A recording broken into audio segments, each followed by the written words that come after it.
তো আমি যেখানে আসার কথা বলছিলাম তোমাদেরকে সেটা হচ্ছে এই জায়গায়। হ্যাঁ, আমি চলে এসেছি বাবা নীলকণ্ঠ দেবের পুজোতে। আর দেখো আমি মন্দিরের ভেতরে ঢুকে গেছি, আর এখন দেখো মন্দিরের ভেতরে পুজো হচ্ছে, আর একটু ফাঁকা ছিল তো ওই ফাঁকেই আমি একটু ভিডিও করে নিয়েছিলাম। আর তারপরে দেখো আস্তে আস্তে ভিড় হচ্ছে, আর এখানে সবাই ডন্ডি কাটছে। দেখো এখানে ডন্ডি কাটতে কাটতে মন্দিরের ভেতরে ঢুকে দেন ওরা পুজো করবে, উপোসও ভাঙবে।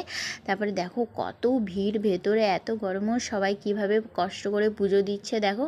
তো যাই হোক, দেন আমি এখানে দাঁড়িয়েছিলাম একটু, আর দেখো এখানে কত নানা রকমের প্রসাদের দোকান বসেছে দেখতে পাচ্ছ।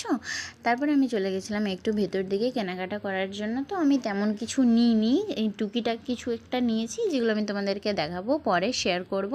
তারপর আমি মাকে বলছিলাম যে চলো আর থাকতে হয় না, খুবই গরম লাগছে, আর দেন রোদও আজকে খুব দিচ্ছিলো, তো এই কারণে মাকে বলছিলাম যে চলো বাড়ি চলো।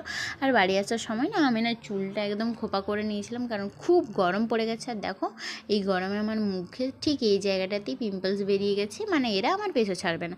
তো আমি এখানে গাড়িতে বসে পড়েছি, আর আমি নিয়েছিলাম মথুরা কেক আর বাদাম। তারপর বাড়ি এসে বিকেলে এই ড্রামাটা দেখতে দেখতে ম্যাগি খাচ্ছিলাম। তো টাটা।